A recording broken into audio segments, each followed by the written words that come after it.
Hello students, last video में हमने आपको जो करवाया था पोटेंशियल एनर्जी के बारे में कंप्लीट डिटेल बताया था। उसमें से ग्रेविटेशनल पोटेंशियल एनर्जी के बारे में बताया था और उस पर बेस्ड न्यूमेरिकल करवाए थे। तो आज हम जो पढ़ेंगे मेनली टॉपिक पढ़ेंगे कि inter convertible of various forms of energy.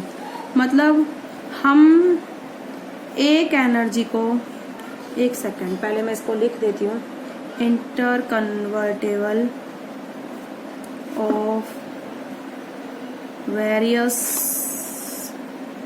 Forms of energy. ठीक है, कि इसका मतलब ये है कि हम डिफरेंट फॉर्म की एनर्जी को डिफरेंट फॉर्म में कन्वर्ट कर सकते हैं। मतलब एक वन फॉर्म ऑफ एनर्जी को हम अदर फॉर्म ऑफ एनर्जी में कन्वर्ट कर सकते हैं क्या? जैसे काइनेटिक एनर्जी को हम पोटेंशियल एनर्जी में कन्वर्ट कर सकते हैं कि नहीं, मैकेनिकल एनर्जी को हम काइनेटिक में कन्वर्ट कर सकते हैं या नहीं। तो क्या मतलब वन फॉर्म ऑफ एनर्जी को हम अदर फॉर्म ऑफ एनर्जी में कन्वर्ट कर सकते हैं नहीं। ठीक है, इसके बारे में हम इसमें डिस्कस करेंगे।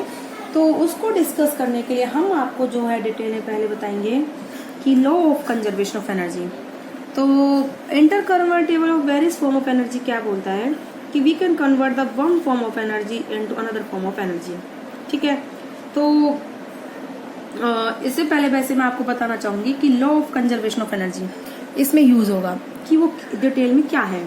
ठीक है, तो law of conservation of energy किस तरीके से है कि पहले बात तो आपको ये बात आपको अच्छे से सुननी होगी कि हम एक फॉर्म का एनर्जी को अदर फॉर्म ऑफ एनर्जी में कन्वर्ट कर सकते हैं। तो आप इसको यहाँ लिख सकते हो, we can convert one form of energy into another form of energy।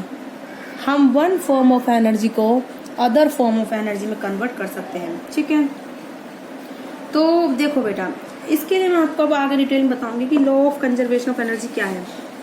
क्या है कि जो भी अगर हमारी सिस्टम है कोई, उसकी टोटल एनर्जी है वो कैसी रहेगी, चेंज होगी या कम होगी, ज़्यादा होगी या उतनी ही रहेगी।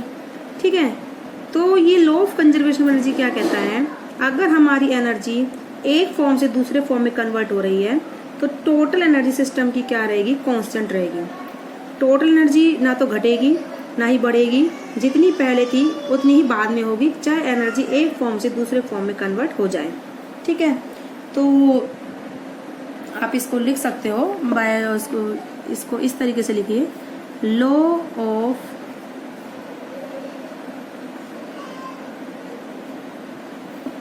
Of conservation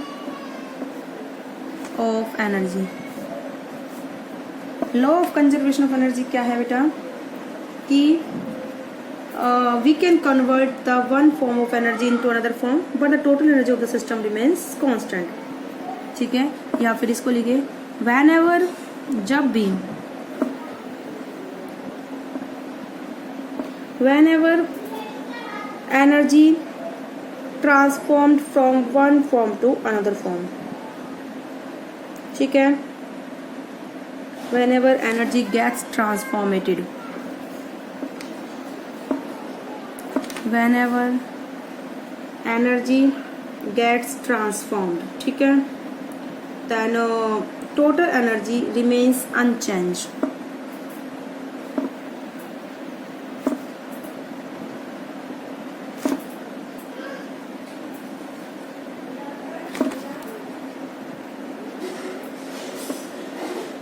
total energy system भी क्या रहती है बेटा, अनचेंज। या फिर आप उसको लिख सकते हो, और अकॉर्डिंग टू दिस लॉ, ठीक है, according to this law energy can only be converted from one form to another.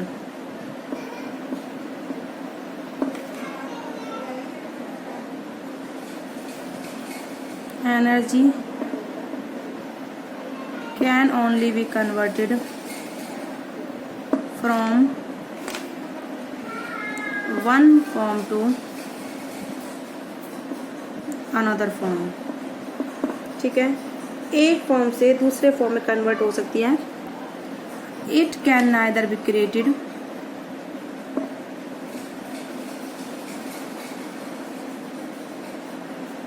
इसको हम बना नहीं सकते और डिस्ट्रॉयड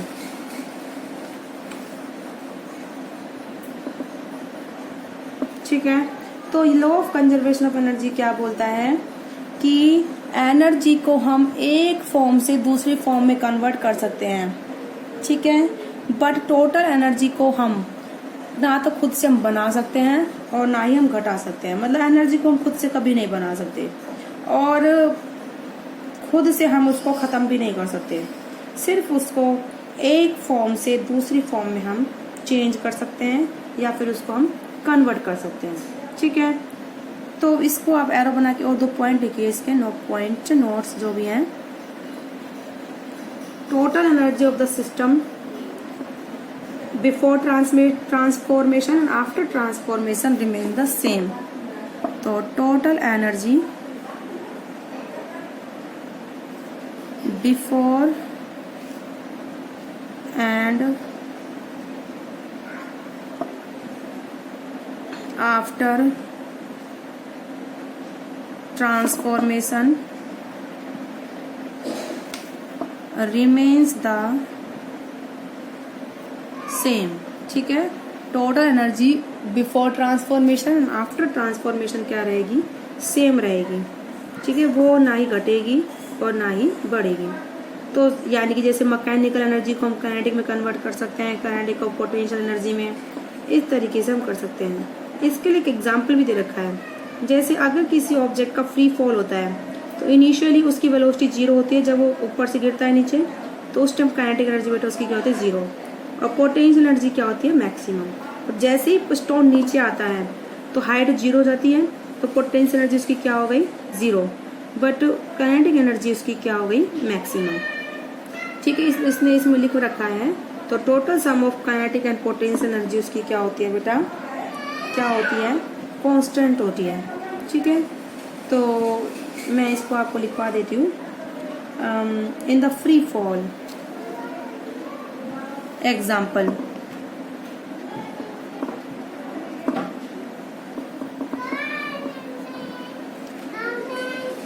तो एग्जाम्पल में क्या है बेटा,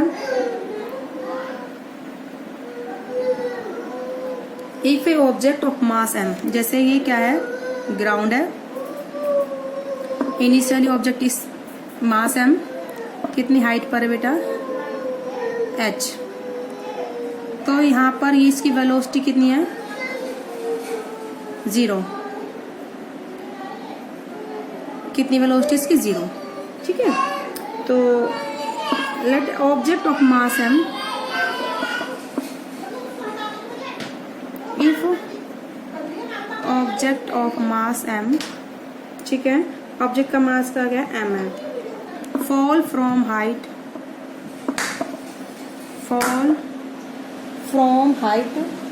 h, ठीक है।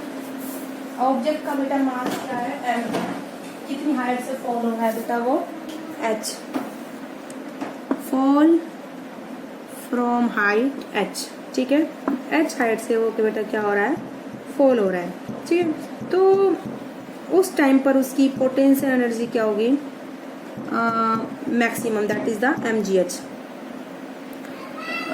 इसको आप पॉइंट बना के लिखिए।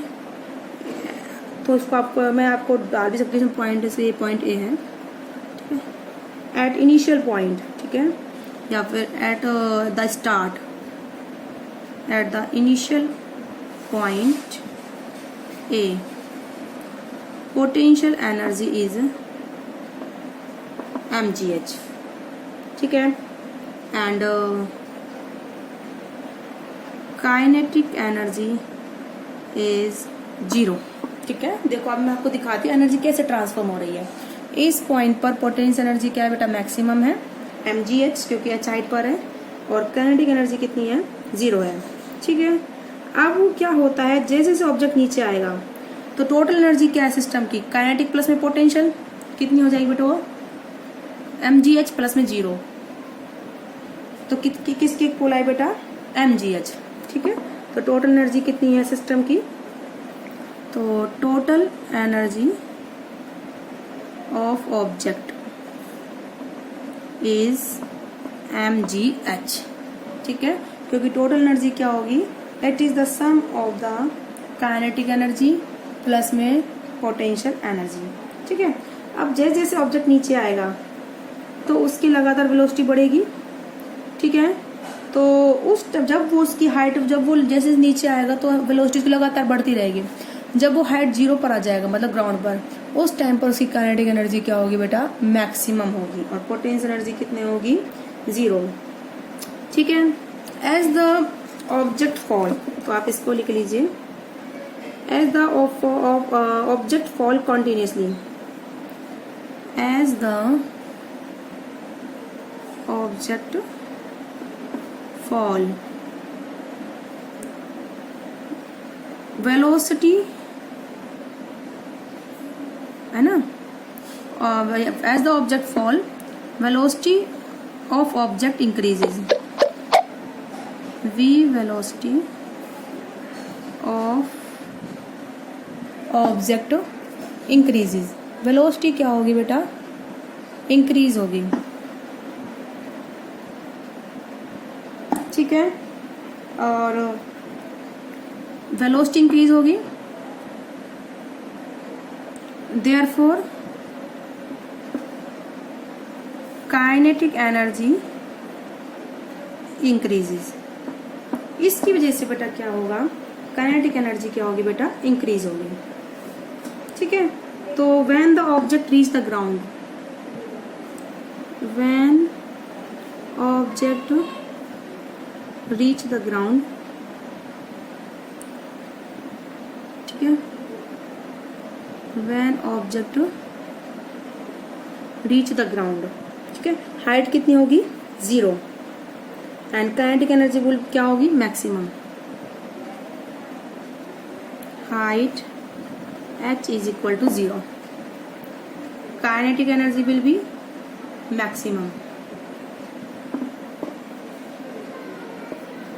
Kinetic energy will be maximum, क्योंकि वेलोसिटी भी क्या होगी उस टाइम पर, maximum, and potential energy is minimum, मतलब कितनी होगी,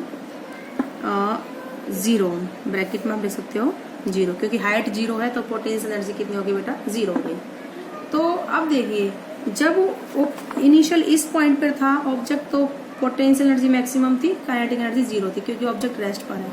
जैसे ही वो नीचे गिरना शुरू हुआ उसकी वेलोसिटी बढ़ती गई, बढ़ती गई, बढ़ती गई, तो काइनेटिक एनर्जी बढ़ती गई।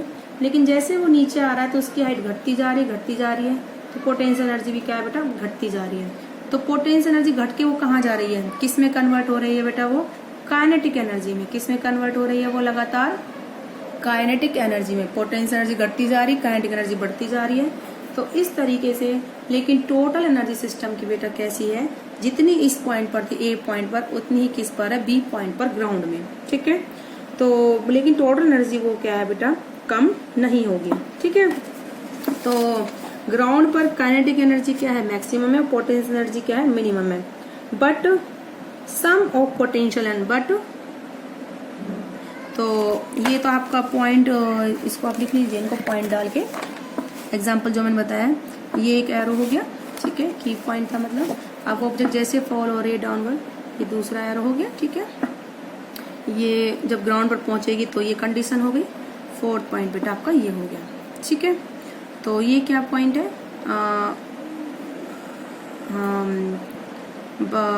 But total energy remains constant. क्या होगी बेटा, टोटल एनर्जी कांस्टेंट, ठीक है। तो टोटल एनर्जी होगी क्या, टोटल एनर्जी होगी काइनेटिक एनर्जी प्लस में potential energy, that is the total energy, ठीक है। और काइनेटिक एनर्जी का फॉर्मूला क्या होता है, तो टोटल एनर्जी होगी हमारी, काइनेटिक एनर्जी का फॉर्मूला होता है हाफ mv², और पोटेंशियल एनर्जी का फॉर्मूला होता है mgh। टोटल एनर्जी कांस्टेंट है तो आप ये भी लिख सकते हो, हाफ mv² प्लस mgh कितना होगा बेटा, कांस्टेंट, क्योंकि टोटल एनर्जी बेटा हमारी क्या है, कांस्टेंट। तो यानी कि जब भी फ्री फॉल होगा तो आपका क्या होगा कि जब भी जो पोटेंशियल एनर्जी डिक्रीज होगी वो किसकी फॉर्म में कन्वर्ट हो जाएगी, काइनेटिक एनर्जी की फॉर्म में कन्वर्ट हो जाएगी। ठीक है, तो किस में क्या ट्रांसफर हुई है, third gravitational potential energy transform into, third gravitational potential energy transform into kinetic energy. किस में ट्रांसफर होगी बेटा, वो काइनेटिक एनर्जी में ट्रांसफर होगी। ठीक है, तो जब भी फ्री फॉल होगा, इसको आप भी लिख सकते हो, during the free fall, during the free fall of object, ठीक है, decrease in potential energy appear as the increase in kinetic energy, decrease in potential energy equally appear in increase in kinetic energy. तो इस तरीके से बेटा ये आपका conservation of energy का मैंने एग्जांपल दिया है, किस तरीके से आपकी एनर्जी जो है बेटा कंजर्व होगी। तो आई होप आपको समझ में आया होगा कि law of conservation of energy क्या है, टोटल एनर्जी सिस्टम की क्या होगी बेटा, कांस्टेंट। वो हमारी क्या है, ना ही तो घटेगी ना ही बढ़ेगी, जितनी है उतनी ही रहेगी, लेकिन एक फॉर्म से दूसरी फॉर्म में जरूर ये ट्रांसफर होती है।